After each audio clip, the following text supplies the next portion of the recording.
In the year 2147, Earth was no longer the center of human life. Humanity had spread out into space like a wildfire, building colonies on Mars, mining moons around Jupiter, and setting up trade routes between planets. But space travel wasn't free. It was controlled by a few giant corporations that built huge ships, charged sky-high prices, and made sure only the rich or powerful could move freely between stars. Among all this power and money, one small group stood out, not because they were rich, but because they weren't. Dr. Alara Voss was not someone you'd expect to change history. She didn't come from a wealthy family. She didn't go to the most famous space schools. In fact, most people in the big space companies didn't even know her name. She grew up in a struggling colony on Mars, where dust storms were common, and clean water was rare. Her parents were engineers who worked long hours just to keep the lights on. But Alara loved science. From a young age, she would take apart broken machines, fix them with spare parts, and sometimes even make them better than before. While other kids played games, she read books about quantum physics and watched old videos of the first astronauts landing on the moon. She got a scholarship to study aerospace engineering back on Earth, but even there, she was different. She asked too many questions. She challenged ideas that everyone knew were true. Professors called her stubborn. Classmates said she was arrogant. But Alara didn't care. She wanted to build something new, something that could help everyone, not just the rich. After graduation, she joined a small research lab on Mars. It wasn't glamorous. It wasn't even well-funded. Most of the scientists there were either too old, too weird, or too poor to get jobs elsewhere. But what they lacked in money, they made up for in ideas. Together, they dreamed of building a spaceship unlike any other. Not a ship made of shiny metal and expensive fuel. Not a ship that needed tons of support from big companies. They wanted something smaller, smarter, and faster. A ship powered by something no one else believed in. Dark matter.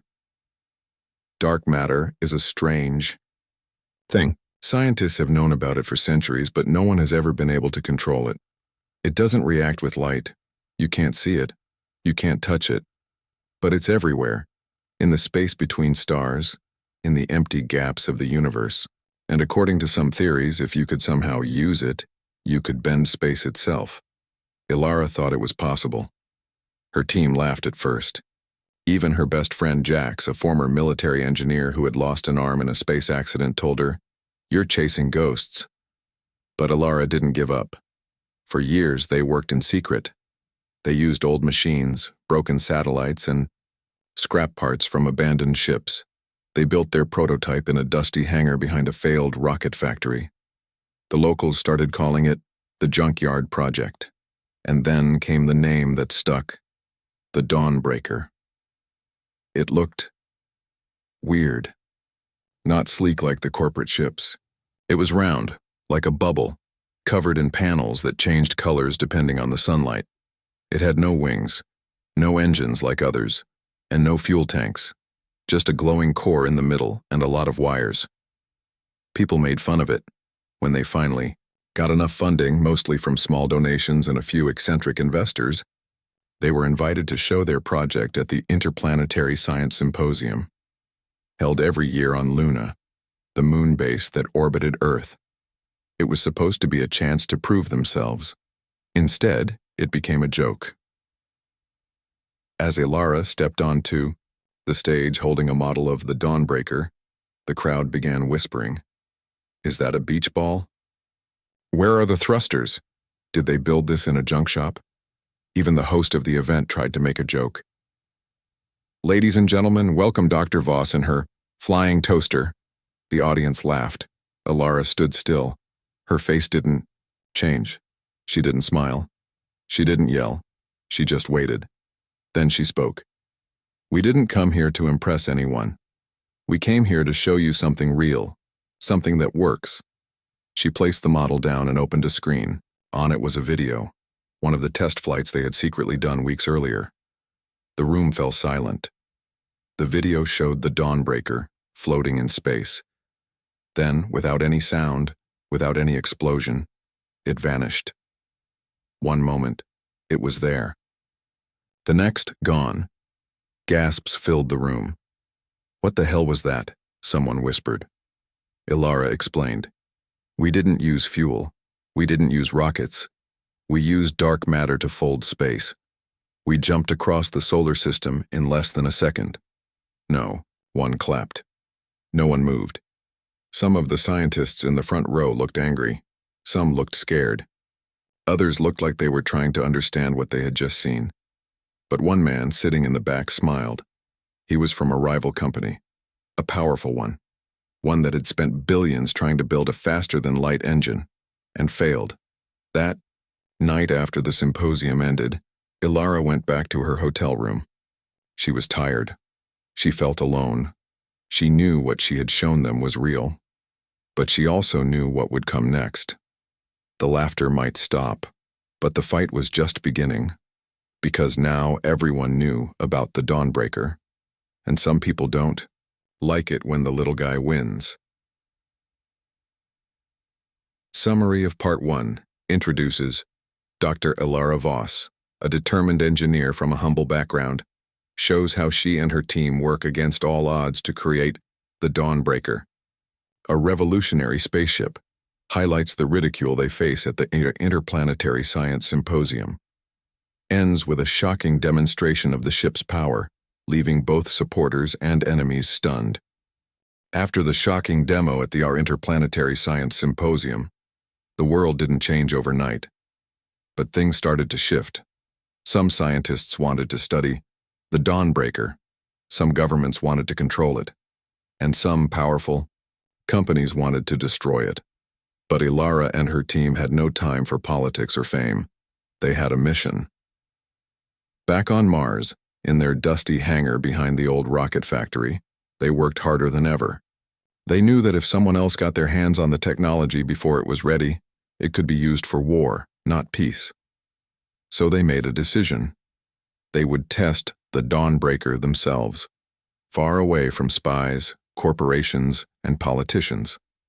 They called it Operation Starlight. It wasn't an easy choice. Most of the team were scared. Even Jax, who had fought in space battles and lost an arm saving his crew, looked worried. We're jumping into space with something no one understands, he said. What if we don't come back? Ilara looked him in the eyes. If we don't try, no one else will. So, after months of preparation, they loaded the Dawnbreaker with supplies, fuel, just in case, and all the data they could carry. They sealed the ship, checked every system, and climbed aboard. There were 6 of them. Dr. Ilara Voss, lead engineer and pilot. Jax Rourke, ex-military tech expert and fighter. Mira Solon, biologist and medical officer. Kai Lian, navigation and AI specialist. Taravex, communications and scanner operator. Rook, a small robot they built together, designed to help fix systems during flight. As they sat inside the Dawnbreaker, strapped into their seats, the lights dimmed and the engines hummed softly. Final check, Kai said, typing on his screen. Engines are stable. Quantum drive is online. We have enough food for 2 weeks, maybe 3 if we ration. Ilara nodded. We won't be gone that long. Unless we end up on the wrong side of the galaxy, Mira joked nervously. No one laughed. Outside, the hangar doors opened slowly, revealing the red sky of Mars. Dust swirled around as the ship lifted off, rising higher and higher until the planet's surface became smaller and smaller. Then came the moment they'd all been waiting for. Activating quantum fold, Ilara said. Everyone held their breath. Inside the ship, the core began to glow brighter. The air felt heavier. Lights flickered. Then, everything went white. And just like in the video, the Dawnbreaker vanished. Lost in space. When they woke up, everything was different. Stars filled the windows, not the stars near Earth or Mars. These were strange, unknown stars. Kai looked at his screen. We did it. Where are we? Jax asked. Kai checked the readings again. His face turned pale. We're way out there, at least 10 light years from home. No one spoke. They had jumped farther than they planned, much farther. The excitement soon faded. Systems were glitching. The life support unit was unstable. Food rations were low. And worst of all, they had no way to send a message back. They were alone. For days they tried to figure out where they were. Tara scanned the skies for any signs of human activity, space stations, ships, signals, but found nothing. "This place is empty," she whispered. But then something changed. One night, while checking the engine room, Rook beeped loudly. "Warning. Unknown energy detected." Everyone rushed to the front. On the screen was a massive object floating in space. It looked like a planet, but bigger. It was surrounded by glowing rings made of dust and ice, and near its largest moon, something caught their attention. A signal. Weak, broken, but real. Someone, or something, was out there. The first contact. They flew closer, careful not to scare whoever might be sending the signal. As they neared the moon, they saw ruins. Strange buildings made of metal and crystal half buried in snow and ice. "Aliens," Mira whispered. "No," Kai said. "This looks old. Very old." They landed and stepped outside. The air was thin but breathable. Snow fell gently around them. Inside one of the ruins, they found something amazing, a computer, still working. With some effort, they managed to connect it to the Dawnbreaker's systems. The machine showed them images of beings that looked almost human, flying through space using dark matter just like the Dawnbreaker. They knew how to use dark matter too, Alara realized. Maybe even before us, the discovery gave them hope. If this ancient race had done it, then maybe humans weren't the first. Maybe they weren't alone. And maybe, just maybe, they could learn more. Problems begin just as they were preparing. To return, trouble hit. Their ship's power began to drop. The jump had damaged something deep inside the core. Without repairs, they wouldn't make it back. And then came the second problem. A new signal appeared. This one wasn't old. It was fresh. And it was coming from behind them. Another ship. Not theirs. It was sleek, fast, corporate. Alara recognized the symbol on the hull. It belonged to Helion Dynamics, the most powerful space company in the galaxy. They had followed them, and they weren't here to help. Running for survival, the Helion ship sent a message. "This vessel is under illegal possession. Surrender all data and prepare for boarding." Alara shut it off. "We can't let them take the ship," she said. "They'll turn it into a weapon." "But we can't fight them," Jax replied. "We're barely holding together. They had one chance. The alien ruins had a power source. If they could tap into it, they might be able to recharge the Dawnbreaker and jump again, back to safety." They worked fast. Tara and Kai connected wires. Rook helped stabilize the systems. Mira kept watch. Jax stood guard with a small laser gun, ready for anything. Minutes passed. The Helion ship got closer. Finally, the core lit up again. "Power restored," Kai shouted. "Hold on," Alara yelled. She pressed the activation button. The core glowed. The ship shook. And once again, the Dawnbreaker vanished. Home again. They reappeared near Jupiter. The team was alive. The ship was damaged but still flying. They had done it. They had traveled across the galaxy, discovered ancient aliens, escaped corporate hunters. And now, the real fight was about to begin. Because now, everyone knew what the Dawnbreaker could do, and not everyone wanted it to stay in the hands of dreamers. Summary of Part 2. Alara and her team launch. The Dawnbreaker on its first real mission. They successfully activate the Quantum, full drive. Traveling faster than light, they end up stranded far from home discovering ancient alien ruins. They find proof that others have used dark matter before humans. A corporate ship finds them and tries to take the technology. They escape using alien power and return to the solar system. After the Dawnbreaker returned from its first jump, Ilara and her team thought they could finally breathe. They had proven that their ship worked.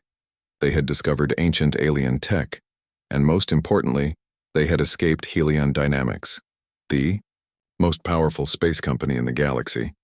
But peace didn't last long. News of their journey spread fast. What started as rumors soon became headlines across the solar system. Mars team achieves faster-than-light travel. Alien ruins found on distant moon. Helion fails to capture secret ship. People were excited. Scientists were curious. But the big companies? They were scared. Because for years, Helion Dynamics and other space giants had controlled everything. Who could travel between stars, how much it cost, and who got to explore new worlds. And now a small group of dreamers had just broken all their fame and fear back on Mars. Ilara and her team were no longer unknown scientists hiding in a dusty hangar. Now they were heroes to some, and threats to others. Reporters followed them everywhere. People sent messages of support, donations, and even job offers. A few governments wanted to talk about partnerships, but not everyone was happy. Helion Dynamics released a statement calling the Dawnbreaker a dangerous experiment that could harm the balance of space travel. They said the ship's technology was too risky to be left in private hands. Ilara knew what this really meant. They wanted control, or worse, they wanted to destroy it. Soon after, strange things began happening. First, someone hacked into their lab computers and deleted months of research. Then their main power supply failed during a test flight, almost causing a crash. One night, Jax found a hidden listening device inside their hangar. "We're being watched," he told Ilara. She nodded. "We always were." What a raw, and the team begins to crack as pressure grew. So did tension within the team. Everyone had different ideas about what to do next. Kai wanted to sell the tech to the highest bidder. "We need money," he argued. "We can't keep running on hope." Tara disagreed. "If we sell it, it'll end up in the wrong hands. We have to protect it." Jack stayed quiet most of the time. He had seen war before. He saw it coming again. Mira worried about the ethics of using alien tech. "What if we don't understand everything yet?" she asked. "What if we make a mistake?" Even Rook, the robot, seemed confused. His systems kept asking questions, like, why do humans fight over knowledge? Is survival more important than freedom? Ilara tried to hold everything together. She gave speeches, made plans, and kept working on improving the quantum drive. But deep down, she felt alone. Every decision she made carried huge risks. One mistake could mean losing the ship, or worse. The betrayal. Then came the worst blow. One morning, Kai disappeared. At first, they thought he'd gone out for supplies, but when hours passed and his room was empty, they checked his computer. He had been talking to Helion Dynamics, not just once, many times.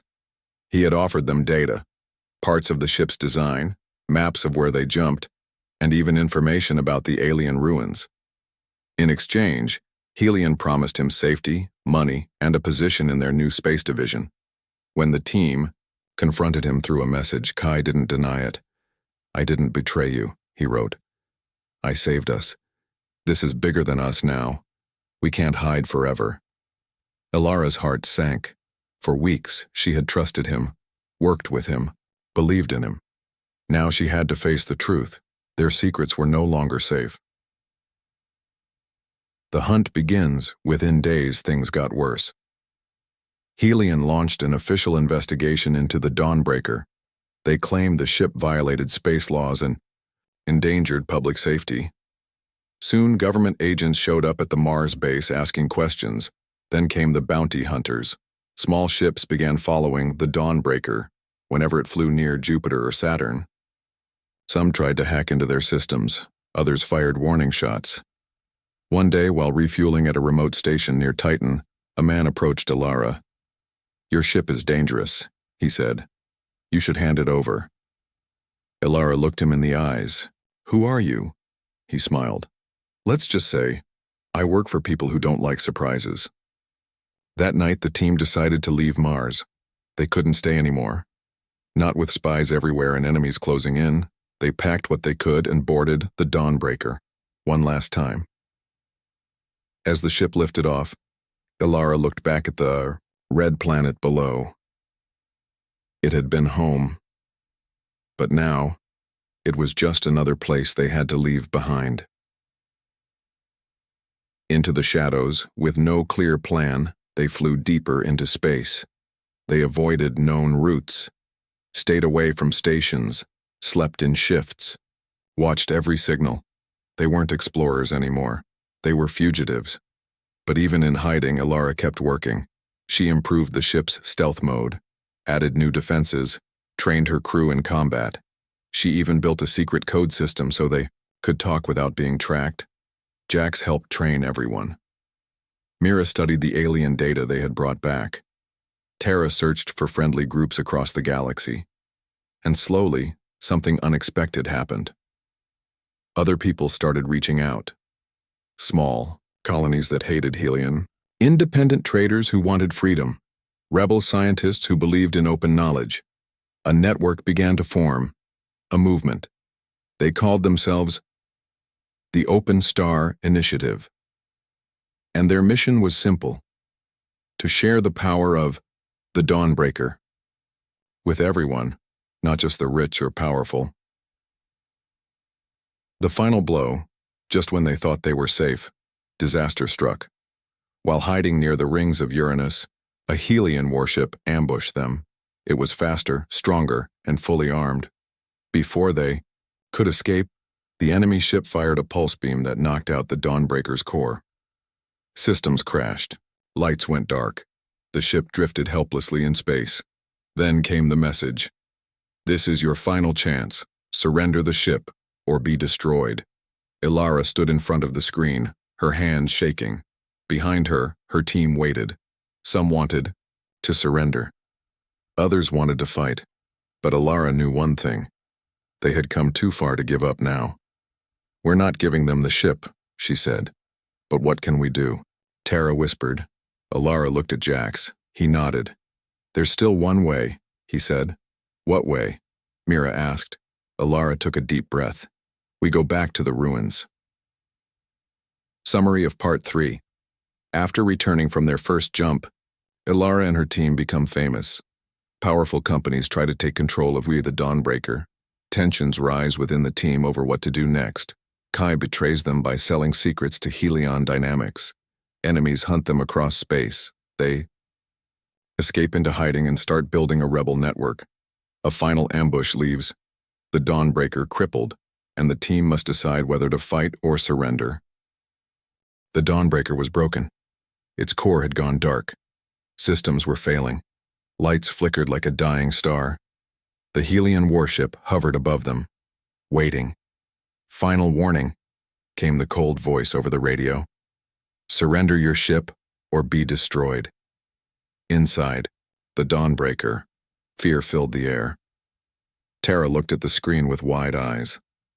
"We can't fight them. We don't even have power." Mira checked the life support. "We only have enough oxygen for a few hours." Jack stood by the weapons panel, arms crossed. "We could try to run, but we can't jump without the core." Ilara didn't speak. She stared at the alien data on her screen, at the glowing symbols, at the strange map that showed the way back, to the ruins. Then she turned to her team. "We're not giving up," she said. "Not now. Not ever." Her voice was calm, but strong. "There's still one chance," she continued. "We go back to the ruins. If they helped us once, maybe they can help us again." "But how?" Kai asked. He had returned after his betrayal, begging for another chance. "The core is dead," Ilara smiled. "Then we'll borrow some power." A dangerous jump with no other choice, Ilara gave the order. Kai and Terra worked fast. They connected wires from the alien data drive to the ship's main systems. Rook helped stabilize the controls using backup power. It wasn't perfect, but it was enough. Activating fold, Alara said. The core glowed weakly. One last time. The Dawnbreaker vanished into space. When they reappeared, they were back near the icy moon. The alien ruins stood silent below. Good, Jax said. Now what? We need energy, Alara said, and I know where to find it. Power from the past. They landed near the largest building in the ruins. Inside, they found the same glowing machine that had powered their first jump. It was still working. This thing has been running for thousands of years, Mira whispered. How is that possible? No idea, Alara said. But we're going to use it. They built a small power line from the machine to the ship. Slowly, the lights inside the Dawnbreaker began to come back. But then, something changed. A low hum filled the air. Lights in the ruins began to flash. The ground shook. It knows we're here, Terra said. Suddenly, the alien machine spoke. Not in words, but in thoughts. You return. You seek strength. Will you protect it or will you destroy it? Ilara stepped forward. I want to protect it, she said. I want to share it. So everyone can fly, not just the rich or powerful. The machine was quiet for a moment. Then, it answered. Then take what you need, but beware. Others will try to take it from you. With that, a beam of light shot out and hit the ship. Power surged through every system. The Dawnbreaker roared back to life. Back to the fight. They jumped. Again, this time they didn't run. They flew straight toward Helion's warship. Are you crazy? Kai shouted. We can't attack that thing. Yes, we can, Alara said. Just not like before. She explained her plan. Instead of fighting head-on, they would use the alien power to create a shockwave. It wouldn't destroy the enemy ship, but it would disable it long enough to escape. Jax grinned. Now that sounds like fun. As they got closer, Terra sent a message. This ship belongs to all of us. Not just the powerful, not just the rich. To everyone. Helion responded with fire. Lasers shot through space. Explosions lit up the dark. But the Dawnbreaker was faster now. Alara dodged every attack. Kai guided the ship into position. Rook calculated the perfect moment. Then, she activated the shockwave. A pulse of light spread across space. Helion's warship froze. Every system shut down. Its weapons went offline. Its engines stopped. The battle was over. The enemy falls back on Earth. The news spread fast. Helion warship disabled by unknown force. Dawnbreaker returns as hero of the people. People cheered. Colonies celebrated. Traders shared the story like a legend. And for the first time, Helion looked weak. Their CEO, Victor Hale, called an emergency meeting. He stood in front of cameras and tried to act strong. The Dawnbreaker is a danger to space travel, he said. We must regulate its power. But this time, people didn't listen. Instead, they asked questions. Why did Helion attack them? Why do only the rich get to explore space? Why shouldn't everyone have this technology? Governments started to talk. Some wanted to stop Helion. Others wanted to join the Open Star Initiative. Even inside Helion, workers began to doubt their leaders. For the first time in history, a single ship had shaken the biggest company in space. The turning point back on the Dawnbreaker, the team gathered in the control room. We did it, Terra said. We really did it. No, Ilara said. We're just getting started. She turned on the galaxy map. Dozens of new messages appeared. Colonies asking for help. Scientists offering ideas. Pilots wanting to learn how to fly like them. We need to teach others, she said. So, they can build ships like ours, so no one else can control who gets to fly. Jax nodded. Sounds like a war. Ilara smiled. Maybe. But it's a war worth fighting. From that day on, the Dawnbreaker became more than a ship. It became a symbol of freedom, of hope, of change. And the galaxy would never be the same again. Years had passed since the Dawnbreaker first jumped across space. The galaxy was no longer ruled by a few powerful companies. New ships were flying between stars, built not just by governments or big corporations, but by ordinary people. And it all started with one small team and one strange-looking ship that everyone once laughed at. Ilara Voss stood on the observation deck of Freedom Station, a huge floating city orbiting a twin Earth-like planet called Nova Terra. She looked out through the glass as hundreds of ships came and went, ships shaped like the Dawnbreaker, powered by dark matter flying freely without permission from anyone. She smiled. It had taken years, but they had done it. They had changed the galaxy. A new era begins. After their final battle with Helion dynamics, the world began to change fast. People everywhere wanted to learn how the Dawnbreaker worked. Scientists shared ideas. Engineers copied its design. And soon, new ships were being built in secret labs, hidden bases, and even family garages. Governments tried to stop it at first. They said the technology was too dangerous. But more and more colonies joined the movement. The Open Star Initiative, at which Ilara and her team had started in hiding, became the largest space network in history. It helped anyone who wanted to explore space: farmers, teachers, students, doctors, anyone who believed in freedom and discovery. Helion tried to fight. Back, they sent spies. They made laws. They even tried building their own version of the quantum fold drive, but they failed, because the real power wasn't in the machine. It was in the idea. That knowledge should belong to everyone, not just the rich. Not just the powerful, everyone. The Dawnbreaker lives on back on Mars. The old hangar where the Dawnbreaker was first built became a museum. People came from all over the galaxy to see it. There it stood, round, glowing, covered in wires and scratches. From every journey it had ever taken, a sign read, "This is where everything changed." Built by dreamers, flown by rebels, loved by the stars. Inside, visitors could watch videos of Ilara's first test flight, the jump that shocked the world, and the message she sent when they returned. We don't need permission to explore. We don't need money to fly. All we need is the courage to try. Children touched the walls of the ship and imagined themselves flying it one day, and many of them did. The team moves forward. Each member of the original crew found their own path. Jax Rourke became a teacher at the Galactic Flight Academy, training young pilots how to use the quantum drive safely. Mira Solon led research missions to other alien ruins, trying to understand what happened to the ancient race that first used dark matter. Kai Lien, after his betrayal, spent years proving himself again. He helped build the first open-source engine based on the Dawnbreaker's core. Tara Vex became the voice of the Open Star Initiative, helping connect new explorers and share knowledge across the stars. Rook, the robot, was upgraded many times, but never forgot his first mission. He now guided tours of the museum, telling stories of the early days.